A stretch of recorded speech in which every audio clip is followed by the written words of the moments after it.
The Last Witness. Harlem, 1952. Up, June 12th, 1952. 3:47 in the afternoon. 142nd Street, Harlem. Marcus Williams smelled smoke before he saw flames. Chemical smoke. The kind that kills. He'd just finished his shift at Engine Company 53, walking home, thinking about his daughter Maya and the Coney Island trip they'd been planning.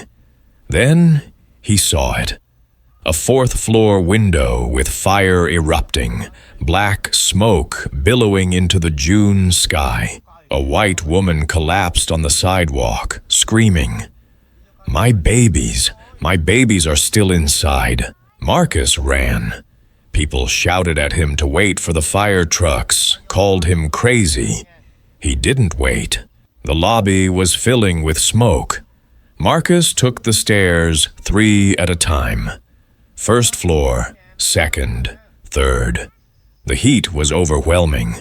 By the fourth floor, the door was hot to the touch. He kicked it open, and a wall of fire met him. "Fire department, call out," he shouted into the inferno. He found the mother first, Catherine Morrison, 32 years old, unconscious in the hallway. Marcus dragged her to the stairwell where neighbors grabbed her and pulled her to safety. "She's got 3 kids inside," someone yelled. Marcus went back in. A boy's voice cried out from somewhere in the smoke. "Help! Sarah's stuck!" He found them in the bedroom. 7-year-old Tommy hiding under the bed. 5-year-old Sarah trapped under a burning ceiling beam. Marcus grabbed the beam with both hands.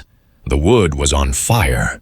Pain seared through his palms, but he lifted. Sarah crawled free. "Baby Michael's in the crib!" she screamed. Marcus pushed deeper into the apartment. The ceiling was collapsing. He found the crib with 18-month-old Michael inside, crying. Marcus wrapped the baby in his jacket. The ceiling cracked above him. He dove for the door just as the beam crashed exactly where he'd been standing. Marcus ran with the boy on his back, the girl holding his hand, and the baby in his arms. When he emerged from the building, the street erupted in cheers. Fire trucks arrived and Captain Reynolds jumped off, seeing Marcus's burned hands. "Williams, you crazy son of a bitch," he said, but he was smiling. Catherine Morrison crawled to Marcus and grabbed his ruined hands. "You saved them. All of them." A reporter pushed through the crowd. Jerry Walsh from the Daily News, camera ready. "What's your name?" "Marcus Williams, Engine 53. Walsh snapped the photo. Marcus holding baby Michael, smoke behind them, Catherine beside him crying. That photo would be on tomorrow's front page with the headline, "Harlem Hero Saves White Family." 8 hours later, Marcus Williams would be dead. At 9:45 that evening, Bumpy Johnson sat at his corner table in Small's Paradise. 50 years old, sharp suit, sharper instincts. He was the king of Harlem. Marcus walked in with his hands wrapped in white gauze. The entire bar stood and applauded. Bumpy poured him bourbon. "To the bravest fool in New York," he said. Marcus pulled out the evening paper with his face on the front page. Bumpy asked him if he believed God had sent him to save that family. Marcus shrugged. "I was there. They needed help. You made the front page, brother. Black man saving white folks. That's not heroism. That's politics." "Maybe things are changing," Marcus said. "Maybe we can just be Americans now." Bumpy felt something cold settle in his gut. He'd lived 50 years watching America kill black heroes. "Marcus, go home a different way tonight. Take a cab." Marcus laughed. I'm a firefighter. I just saved 4 people. I'm not some criminal. That's exactly why they might hassle you." Marcus didn't understand. He finished his drink and stood. "Gotta get home. Maya wants a story." They shook hands. Marcus said to be safe, and Bumpy watched him leave, that cold feeling growing stronger. He would remember this moment for the rest of his life. At 11:23 that night, Marcus walked down 134th Street, whistling, thinking about Maya's face when he told her about the fire, about Rose's inevitable lecture on taking risks, about their vacation plans. A police car pulled up with its lights off. 2 officers got out. Marcus stopped, making sure his hands were visible. Survival instinct. "Evening, officers." The tall one approached. His badge read 4728. "Delaney." "Where you coming from?" "Small's Paradise. Heading home to 135th. "You match a robbery suspect. Turn around." Marcus's heart raced. "Sir, I'm a firefighter. I was in the paper today." "I know who you are. Turn around." The younger cop, Graves with badge 5291, looked nervous. "Frank, maybe we should—" "Shut up." Marcus turned and put his hands on the wall. His burned palms screamed in protest. Delaney searched him and found his wallet with the fire department badge inside. There was a long silence. "Hero, huh?" Delaney said. "Just doing my job, sir." "Your job." Delaney's voice went cold.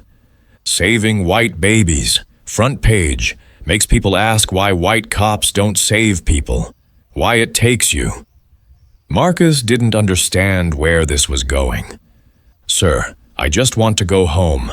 Delaney grabbed his shoulder and spun him around. They were face to face now. "You don't know your place. Black man on the front page makes us look bad. People think you're better than us." Graves stepped forward. "Frank, he didn't do anything." Delaney's hand went to his gun. Marcus saw it and stepped back with his hands up. "Wait, he's reaching," Delaney yelled. "No, he's not," Graves shouted. 4 shots rang out. Bang, bang, bang, bang. Marcus stumbled and hit the wall, sliding down. Blood was everywhere. He looked up at Harlem's sky and thought of Maya, of Rose, of the babies he'd saved. He wondered if it was worth it. And even as he died, he knew the answer was yes. Marcus Williams died at 11:27, thinking about his daughter's smile. Across the street on the 2nd floor, Mrs. Dorothy Hayes sat by her window. 73 years old with arthritis and unable to sleep in the heat, she saw everything. The police car, the 2 officers, Marcus with his hands up, the shots. She pressed her hands to her mouth to stop from screaming. She'd just witnessed a murder. But who would believe an old black woman against 2 white cops? She sat in the dark, crying and terrified, praying someone would ask the right questions. 5 days later, on June 17th at 2 in the afternoon, 5,000 people came to bury Marcus Williams at Abyssinian Baptist Church. The church could only hold 1,500, so the rest filled 3 city blocks, standing silent under the brutal June sun. Marcus's casket sat at the front, closed by police order. Rose Williams held 5-year-old Maya, who whispered, "Mommy, why can't we see Daddy?" Rose had no answer. Reverend Adam Clayton Powell spoke from the pulpit. Marcus Williams saved 4 lives. He ran into fire 3 times. 12 hours later, he was shot by Officer Frank Delaney. The police say it was justified, that Marcus reached for a weapon. Powell's voice hardened. But Marcus didn't own a weapon. The church erupted in angry voices. Then Bumpy Johnson stood up, and the church went completely silent. Bumpy walked toward the casket, slow and deliberate in his simple black suit. He reached the funeral director, Raymond Mitchell, who was sweating profusely. "Open it," Bumpy said quietly. Mitchell went pale. "Mr. Johnson, the family requested, I know what the police told them." Bumpy looked at Rose. "Mrs. Williams, may I?" Rose didn't fully understand, but Marcus had always trusted Bumpy. She nodded. Mitchell's hands shook as he lifted the casket lid. The front rows gasped. Marcus Williams lay in his dress uniform, but 4 gunshot wounds were visible. 2 in his chest, 2 in his side, shot from behind. The funeral makeup couldn't hide the powder burns from the close-range execution. Someone in the crowd screamed. Bumpy stood perfectly still, then pulled out that morning's newspaper with the headline, "Harlem Hero Saves White Family," and placed it gently on Marcus's chest. He turned to face 5,000 people. This is what the New York Police Department tried to hide. Marcus Williams was shot 4 times in the back while his hands were up, while he tried to walk away. The crowd erupted in rage. "The police report says justified," Bumpy continued, his voice carrying like thunder. "Says Marcus reached for a weapon, says Officer Delaney feared for his life. But this is the man who saved a mother and 3 children, who was on the front page 12 hours before he died." He looked at Rose and Maya. "The NYPD murdered a hero, then tried to bury him in silence. Closed casket, quick funeral, hope Harlem forgets." His voice went hard as steel. "Harlem doesn't forget." 2 officers pushed into the church. Sergeant Callahan marched toward Bumpy. "You're under arrest." "For what? Opening a casket with the widow's permission?" "Inciting a riot." "I stated facts. That's free speech." "Illinois." Gordon stood up, and so did 20 other men from Bumpy's crew. Reverend Powell quickly stepped between them. "Officers, this is a house of God, and a funeral for a man your department killed. Leave." Callahan looked around at 5,000 angry faces and backed down. "This isn't over, Johnson." "I know," Bumpy said. "It's just beginning." Later that afternoon outside the church, reporters swarmed Bumpy. "Mr. Johnson, what evidence do you have?" Bumpy held up crime scene photographs showing Marcus's wounds from behind. "Marcus Williams saved 4 lives on June 12th at 3:47 in the afternoon. At 11:23 that night, Officer Frank Delaney executed him. I have photographs and witnesses." "Witnesses?" "Mrs. Dorothy Hayes saw everything from her window. And Officer Thomas Bryant heard the shots and arrived at the scene before the cover-up began." Camera flashes exploded around him. 5 people helped murder Marcus Williams, Bumpy said. Delaney pulled the trigger. Officer Graves lied in his report. Sergeant Callahan altered evidence. Captain Moore signed off without investigating, and someone higher gave the order. He counted on his fingers. 5 people, 3 months. By September, they all pay. On June 25th at 8:30 in the evening, Bumpy knocked gently on Mrs. Hayes's apartment door. Illinois, Gordon, and Quick Jackson stood respectfully behind him. The door opened a crack with the chain still on. "Who's there?" an elderly voice asked. "My name is Johnson, ma'am. I'm a friend of Marcus Williams." She looked through the gap. "I know who you are. The gangster. Yes, ma'am. I need to talk about June 12th. Her hand shook on the door. I don't know anything. You saw, ma'am, from that window. You saw them kill Marcus. After a long silence, she opened the door. Inside, Mrs. Hayes poured tea with trembling hands. I saw them stop, saw Marcus put his hands up, heard the shots. Her voice shook. He didn't do anything wrong. Bumpy took careful notes. Did you hear what they said? The tall one, Delaney, talked about heroes, said Marcus made them look bad. Then Marcus backed away and... She began crying. Ma'am, I need you to testify before the FBI in court. Who'll believe an old black woman? My eyes aren't good. They'll say I'm confused. That's why we need another witness. Bumpy showed her a photograph of a young black man in uniform.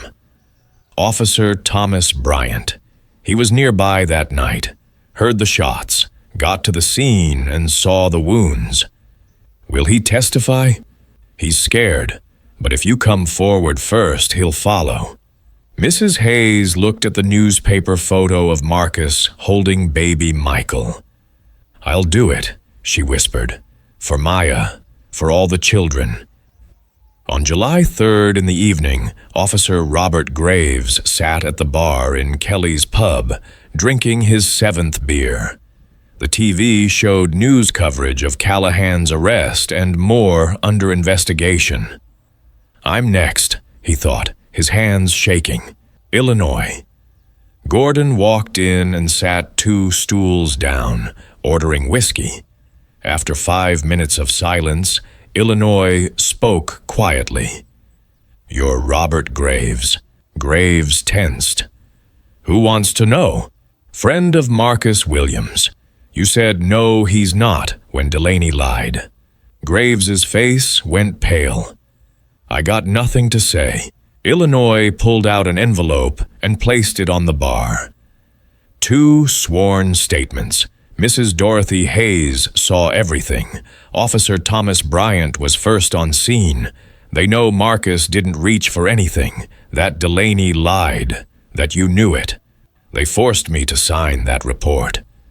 I know, Callahan threatened you, but he's arrested and more's going down. You're next. Graves's voice cracked. What do you want? Tomorrow morning, 9 a.m., FBI field office. Tell them everything. Resign. Testify against Delaney. I lose everything. You lose your job, but keep your freedom. Right now, you're an accessory to murder. 20 years federal. But if you come forward first, the FBI might offer immunity. Illinois placed a business card on the bar. Marcus saved 4 lives. Then your partner murdered him for being a hero. You can't bring Marcus back, but you can make sure Delaney pays. He stood up. 9 a.m. Agent Carter.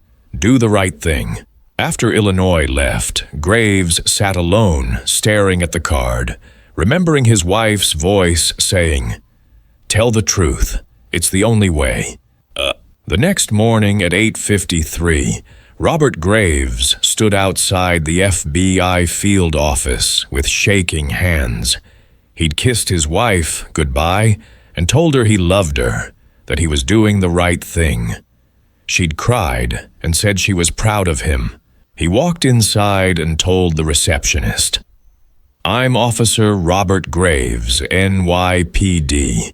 I need to see Agent Carter about the Marcus Williams case. In interview room 3, 2 FBI agents sat across from him. Agent James Carter, a black man in his late 30s, and Agent Thomas Walsh, white and mid-40s. Carter began. Officer Graves, you have the right to an attorney. I don't want one. I want to tell the truth. The agents exchanged glances. Tell us what happened on June 12th. Graves took a deep breath and told them everything. The stop, Delaney recognizing Marcus from the newspaper, the anger about a black hero making cops look bad. Marcus backed away with his hands up. He said, "Wait," and Frank pulled his gun and yelled, "He's reaching." I said, "No, he's not," because Marcus wasn't reaching for anything. But Frank shot anyway. 4 times. "What did you do?"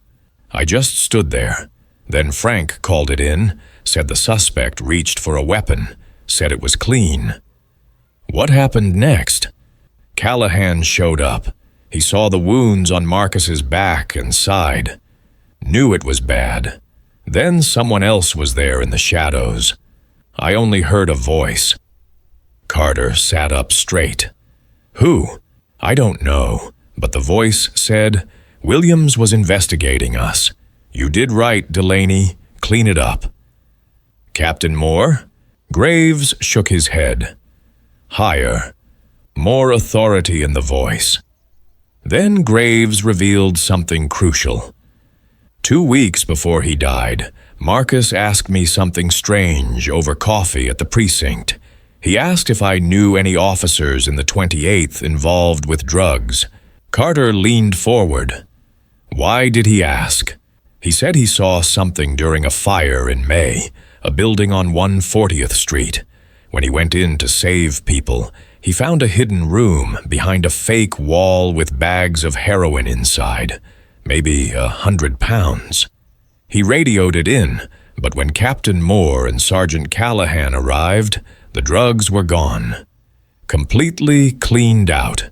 How is that possible? The building was still on fire." "That's what Marcus said. He asked me, 'How did they move 100 pounds of heroin out of a burning building in 10 minutes?' I didn't have an answer." "Did Marcus tell anyone else?" "He said he was going to. He had a contact at City Hall, someone he trusted. He was supposed to meet them on June 13th. "Who?" "He never told me the name, just said it was someone who could actually do something about this." The room fell silent as the full picture emerged.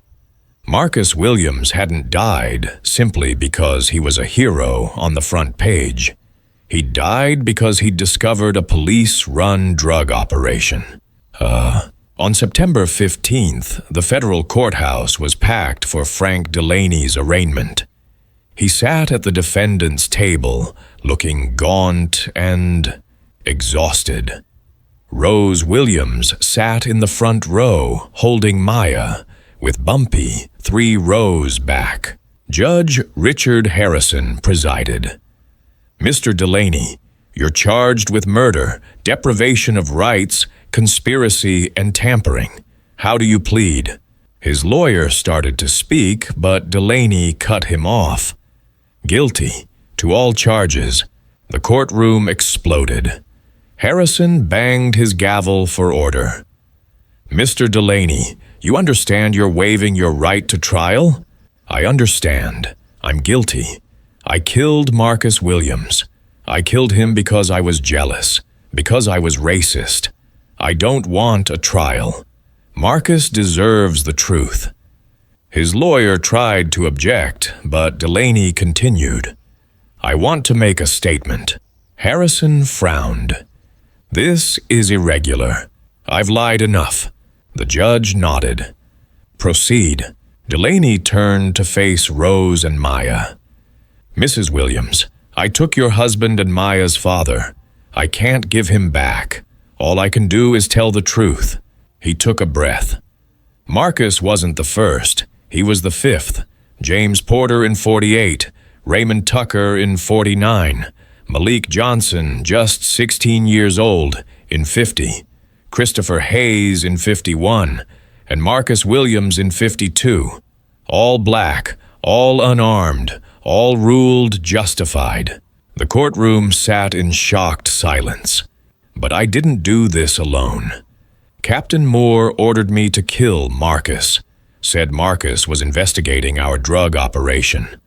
Moore and Callahan have been running heroin through Harlem for 2 years, using evidence rooms and patrol cars, making hundreds of thousands of dollars. Marcus saw something during that fire in May. When police arrived, the drugs were gone. Moore handled that scene. Marcus started asking questions, making calls, so Moore ordered me to handle him. Make it look justified. "Do you have proof?" Harrison asked. Moore's bank records show deposits of $15,000, $20,000, $30,000. All cash, unexplained. Callahan's records show the same pattern. And Graves heard Moore's voice at the scene congratulating us. Then Delaney dropped a bigger bombshell. But Moore wasn't the top. He reported to someone higher, someone with real power in City Hall. I met him once in March of '52. Moore took me to a warehouse in Brooklyn and said, "The boss wants to meet you." There was a man there in an expensive suit, maybe 50 years old with white hair. He never told me his name. "What did he say?" Harrison asked. He said, "You do good work, Delaney. We need men like you. Men who understand that some people are problems, and problems need to be solved permanently." Then he handed me an envelope with $5,000 cash, said it was a bonus for keeping Harlem clean. I asked Moore who he was later. Moore said, "Deputy Mayor Richard Caldwell. He runs everything. Police, drugs, politics. You don't cross him. You don't talk about him. You just do what he says." The courtroom erupted again. Harrison gavelled for order and asked Delaney, "You're willing to testify under oath that Deputy Mayor Caldwell ordered the murder of Marcus Williams?" "Yes, Your Honor. I'll testify to everything." On October 3rd, the verdicts came down. Frank Delaney received 25 years to life. Wesley Moore got 10 years for cooperating and testifying against Caldwell. Thomas Callahan received 15 years, and Richard Caldwell was arrested on October 5th. But there was a problem. At Caldwell's bail hearing on October 10th, his expensive attorney Marcus Rothstein argued that his client was deputy mayor of New York City, with no criminal record, a pillar of the community, and that the accusations were based solely on testimony from a convicted murderer trying to reduce his sentence. The prosecutor, Assistant U.S. Attorney Helen Morrison, countered that Caldwell was accused of running a drug operation generating millions of dollars, had ordered the murder of a decorated firefighter, and was a flight risk with unlimited resources. Judge Harrison set bail at $1 million. Caldwell would surrender his passport, wear electronic monitoring, and be confined to his residence except for court appearances. Morrison objected, but the decision was final. Caldwell posted bail that afternoon and walked out of the courthouse smiling. 5 days later at Bumpy's office, Illinois entered with bad news. "Boss, we got a problem. Caldwell's out and making moves, paying off witnesses, threatening families." "Which families?" Bumpy asked, standing up. "Mrs. Hayes, Officer Bryant, even Graves." "Where are they now?" "We moved Mrs. Hayes to Baltimore yesterday. Bryant's in protective custody, but Graves refused protection, said he's tired of running. He's staying in Philadelphia." Bumpy grabbed his coat. "Get the car." They were too late. That night at 11:15, Graves was walking home from his night shift at a factory under his new name, Robert Miller. A car pulled up and 3 men got out, former NYPD officers, Caldwell's men. "You should have kept your mouth shut, Graves," one said, pulling out a pipe. Graves tried to run. They caught him. The next morning, Graves was found in an alley with broken ribs, a broken arm, and severe head trauma. But he was alive. When Bumpy arrived at the hospital, Graves was barely conscious. "I'm sorry, boss. I thought it was over. It's not your fault, Bumpy said, then looked at Illinois. Get him real protection this time. Federal marshals, new identity, West Coast. Already arranged. Bumpy looked back at Graves. You did the right thing, but Caldwell's cleaning house. Everyone who testified is a target. What about Mrs. Williams and Maya? They're next. On October 20th, at 3 in the morning, Rose woke to someone trying to open her front door. She grabbed Maya and ran to the back bedroom, locking the door and calling the emergency number Bumpy had given her. They're here. The front door burst open. 2 men with guns drawn kicked in the bedroom door. Rose screamed and held Maya behind her. Then gunshots rang out, but not from the intruders. Illinois. Gordon stood in the hallway with a smoking pistol in each hand. The 2 intruders were down. You okay? He asked. Rose nodded, shaking violently.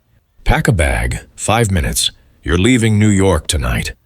9 days later, on October 29th at midnight, Bumpy left Small's Paradise at his usual time, taking his usual route. He knew it was a trap, but he was tired of running. A black sedan with no plates pulled up, and 2 professional killers got out.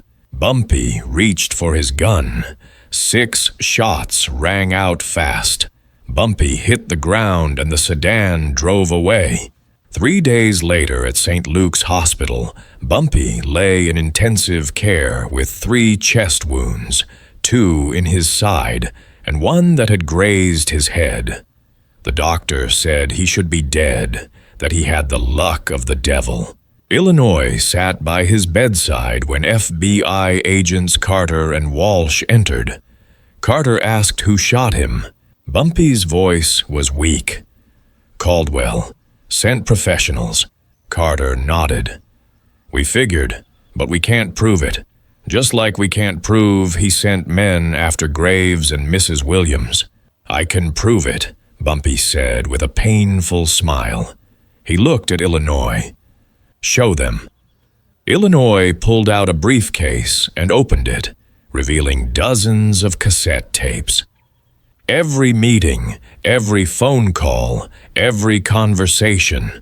Boss has been building a case since June. He pulled out one tape.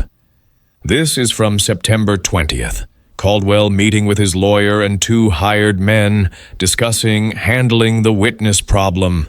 Walsh's eyes widened. That's conspiracy to commit murder. Illinois put the tape in a recorder and pressed play. Caldwell's voice filled the room. The trial starts in 2 weeks.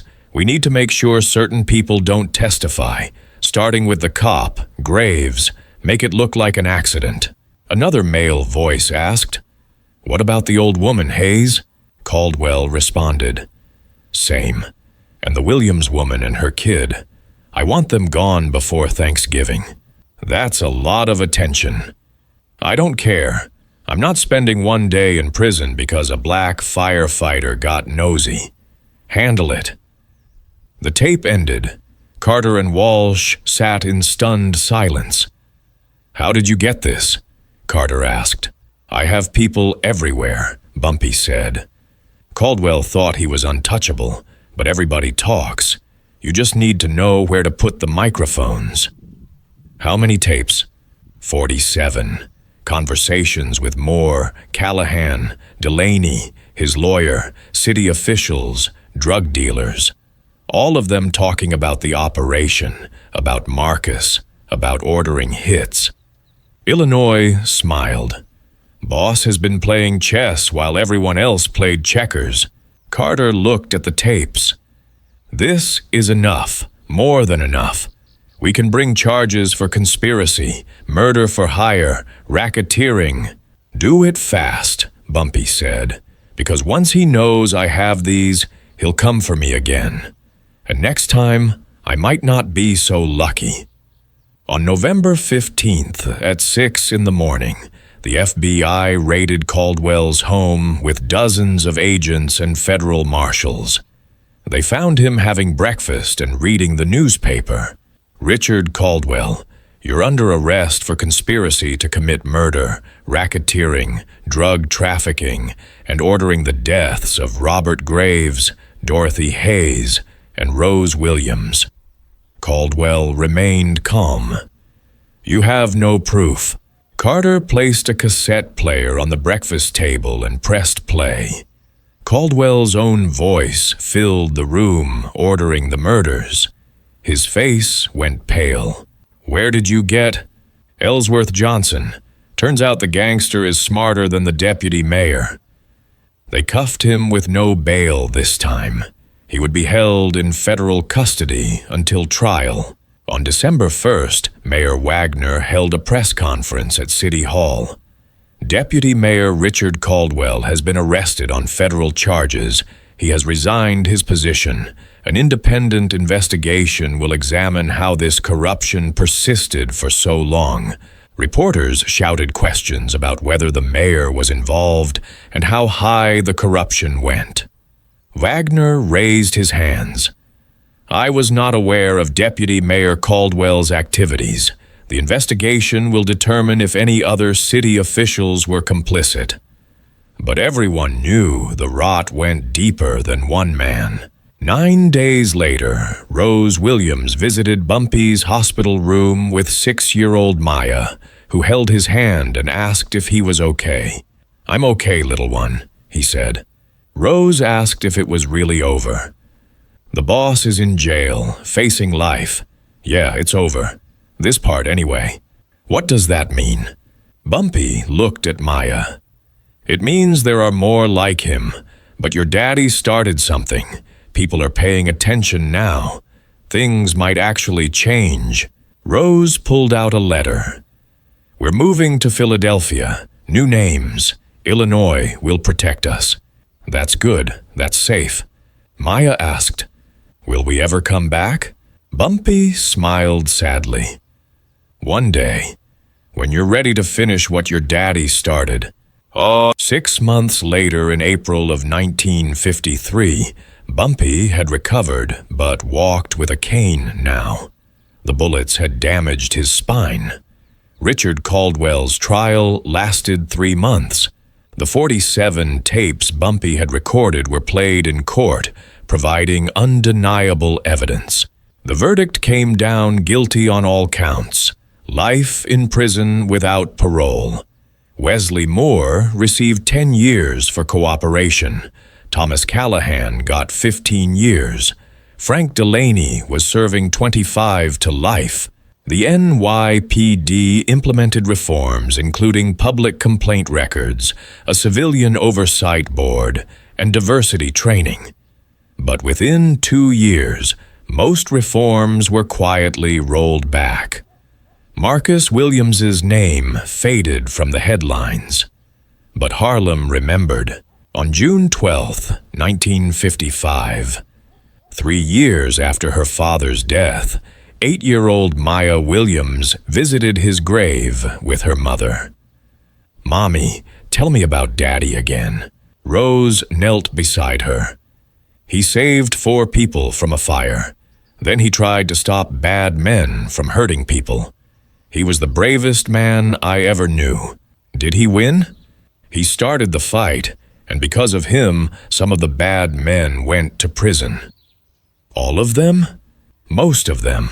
There are always more bad men, but there are also good people who keep fighting." Maya placed flowers on the grave. "When I grow up, I'll fight too." Rose hugged her. "I know you will, baby." 3 years later, on June 12, 1958, 11-year-old Maya sat in Bumpy's office. "Uncle Bumpy, tell me about Caldwell." "Why are you asking about him?" "Because I want to know everything, how the system works, how bad men hide." Bumpy studied her, seeing Marcus's fire in her eyes, his determination. Richard Caldwell was deputy mayor. He ran drugs through Harlem, made millions. When your father discovered it, Caldwell ordered him killed and made it look like a police shooting. How did you catch him? I recorded him. 47 tapes of him ordering murders, planning crimes, bragging about being untouchable. Where are the tapes now? FBI has copies, but I kept the originals in a safe place. Can I hear them someday? Why? Because I want to understand how people like him think, so when I grow up, I can stop them. Bumpy smiled. You're asking the right questions already. When you're older, we'll talk about this more. 5 years later, on June 12th, 1963, 16-year-old Maya stood at her father's grave. The inscription read, Marcus Williams, 1918 to 1952. Hero, father, martyr. The truth never dies. Bumpy approached with his cane, 71 years old now, and moving slower, but still sharp. Your father would be so proud of you. I got accepted to Columbia Law School, full scholarship. Bumpy's eyes widened. Law school? You're going to be a lawyer? A prosecutor? I'm going to put people like Caldwell in prison. What did your mama say? She cried. She's proud but terrified.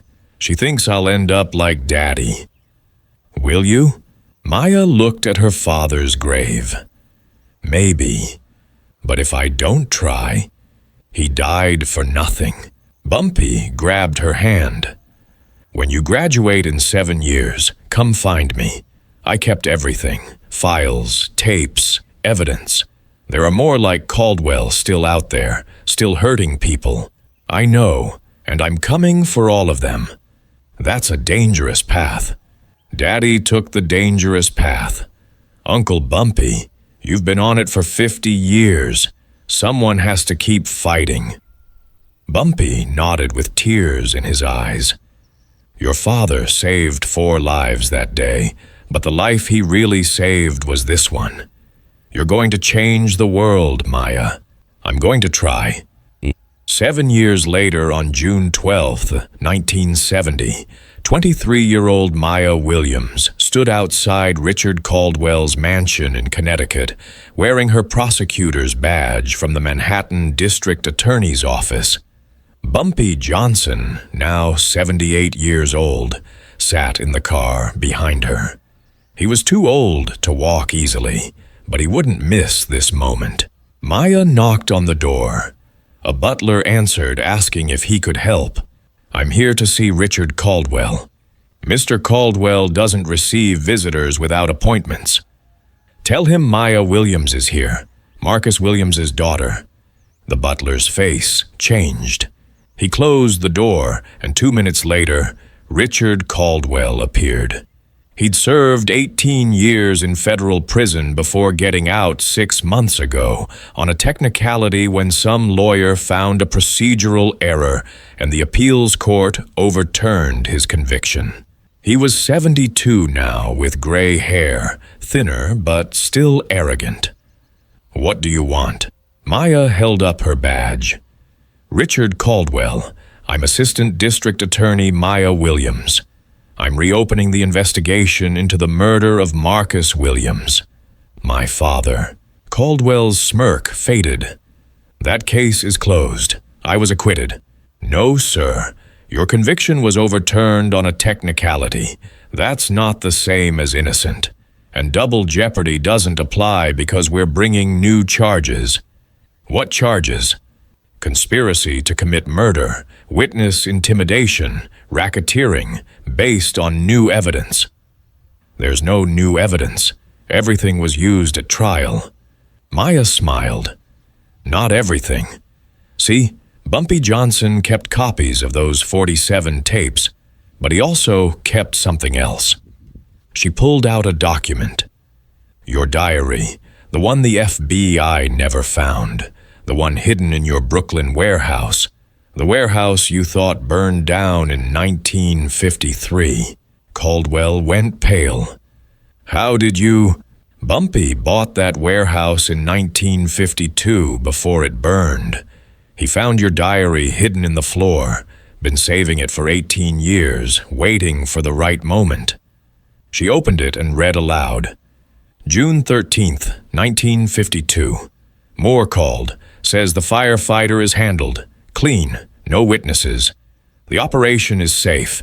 Need to reward Delaney and Callahan, $5,000 each. She flipped pages. October 10th, 1952. Out on bail. Need to eliminate the witnesses before trial. Graves first, then the old woman, then the wife and kid. Can't leave loose ends. She closed the diary. This is your handwriting, dated, detailed, a confession to everything. She handed him a subpoena. Grand jury convenes in 3 weeks. Don't be late. Caldwell stared at the document with shaking hands. I was acquitted. You can't. Different charges, different evidence, different jurisdiction. We're very good at finding loopholes when we need them. Maya turned to leave, then stopped. My father saved 4 lives on June 12th, 1952. Then you ordered him killed because he discovered your drug operation. You've lived free for 6 months. That ends today. She walked back to the car where Bumpy sat with tears streaming down his face. Your daddy would be so proud. Maya looked at her father's photo on the dashboard, Marcus holding baby Michael with that hero's smile. We got him, Daddy. 18 years late, but we got him. She started the car. Behind them, Caldwell watched from his window. The truth had waited 18 years, but it never died. 6 months later, in February of 1971, Richard Caldwell was convicted on all new charges and sentenced to life without parole. He died in prison 3 years later at age 75. Maya Williams became one of the most successful prosecutors in New York history. Over 30 years, she put away 47 corrupt officials. Bumpy Johnson died peacefully in 1975 at age 83, surrounded by family. Rose Williams lived to see her daughter become Manhattan District Attorney in 1985. Every year on June 12th, Maya Williams visited her father's grave, placed flowers, and told him about her victories, about the people she'd put in prison, about how his sacrifice changed everything. In 2002, the NYPD finally issued an official apology to the Williams family, 50 years late. A statue of Marcus Williams was erected on 142nd Street, where he saved 4 lives.